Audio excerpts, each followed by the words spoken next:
Hi everyone, this is Ratna. Welcome to Basics of Biotechnology. In this tutorial, I am going to talk about RNA and how RNA is going to translate into protein. RNA stands for ribonucleic acid. RNA usually a single strand and it moves in 5 to 3 prime direction. But in DNA, there are two strands. One moves in 5 to 3 prime direction, other strand moves in 3 to 5 prime direction. It is anti-parallel. But in RNA, only single strand will be there. It moves in 5 to 3 prime direction. And this RNA is made up of four nitrogenous bases: adenine, guanine, cytosine, and uracil. In DNA, instead of uracil, thymine will be there. Adenine pairs with thymine in DNA, but in RNA, adenine pairs with uracil, guanine pairs with cytosine. What do we use RNA for? To get the information from the DNA to make the proteins. And it is chemically unstable. Why it is chemically unstable? Because RNA contains ribose sugar rather than deoxyribose. See this second carbon atom.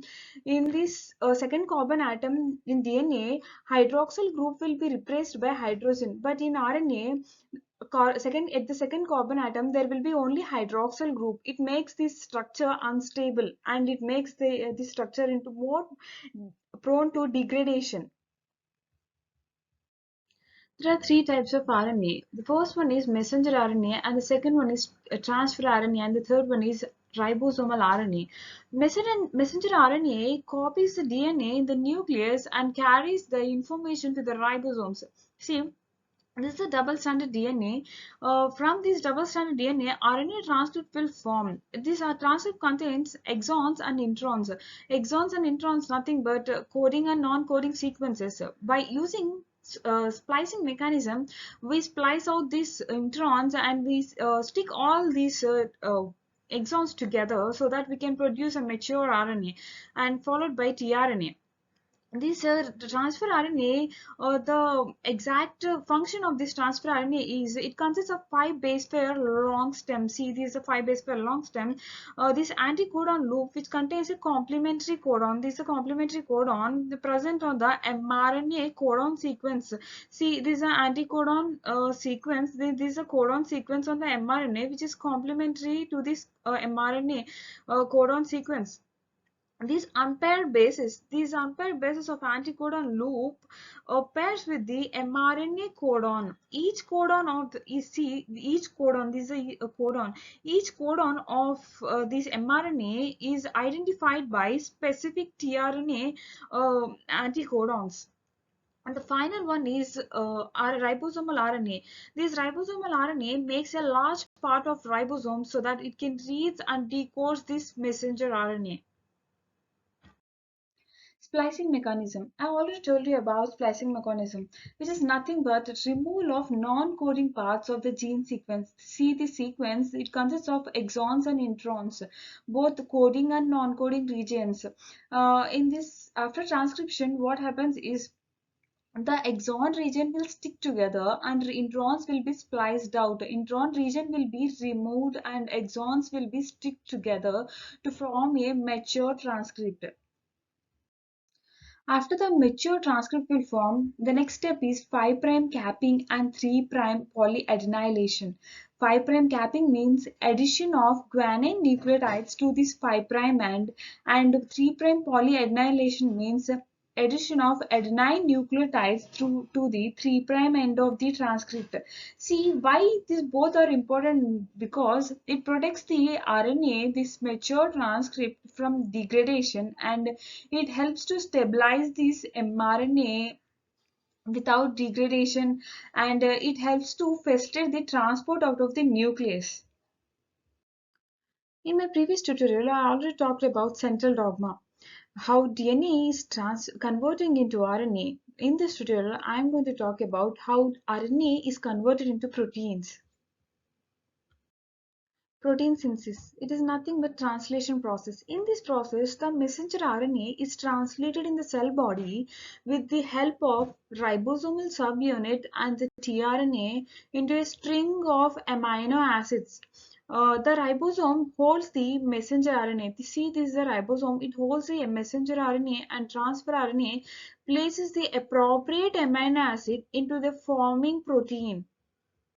There are three steps involved in translation: initiation, elongation, and termination. In initiation, first step, what happens is the ribosomes binds to this is the ribosomal subunit binds to the mRNA at a specific area, and the ribosomes start matching this tRNA. This is the tRNA anticodon sequence to this mRNA codon sequence. This is the mRNA codon sequence. It binds to the anticodon binds to this mRNA codon sequence.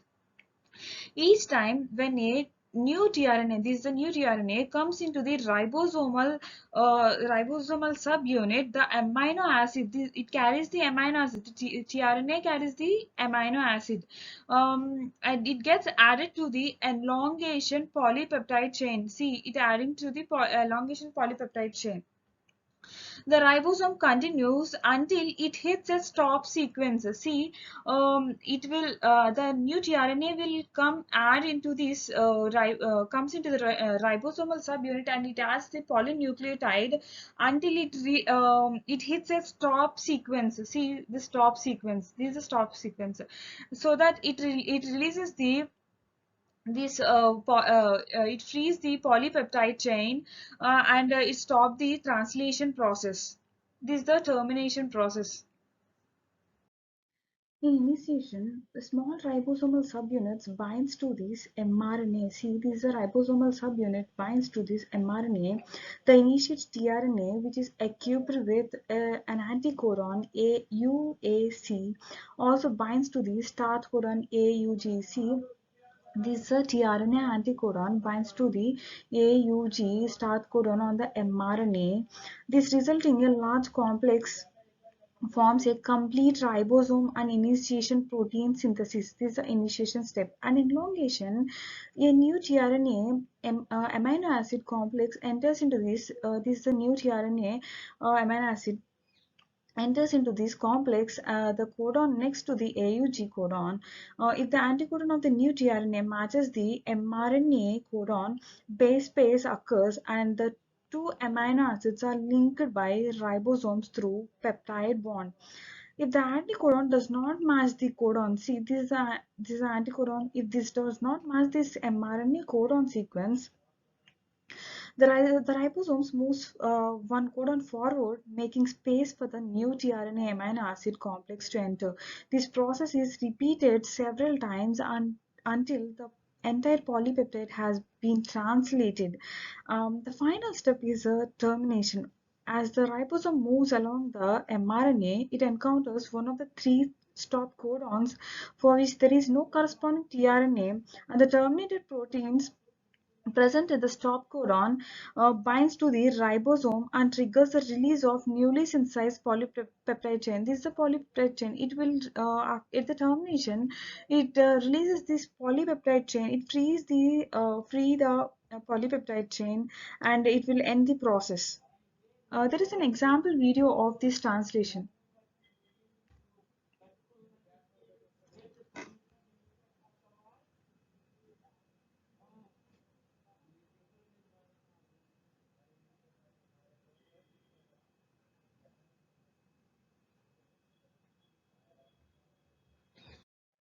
Analyzing gene expression in the lab.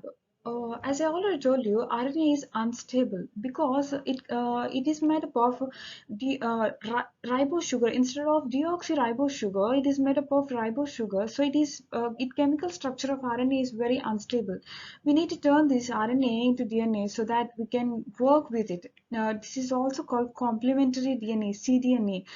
We use an enzyme called RNA-dependent DNA polymerase. This process is called reverse transcriptase. Transcription means we converting the DNA into RNA. Reverse transcription means we converting the RNA into DNA so that we can work with it. It comes from this RNA-dependent DNA polymerase, which comes from the retroviruses. cDNA preparation. In this DNA preparation, see this double-stranded structure of DNA. From this DNA structure, we produce a RNA transcript, which consists of both exons and introns. By using splicing mechanism, we produce a mature RNA by sticking all the exons together and remove the introns from that sequence.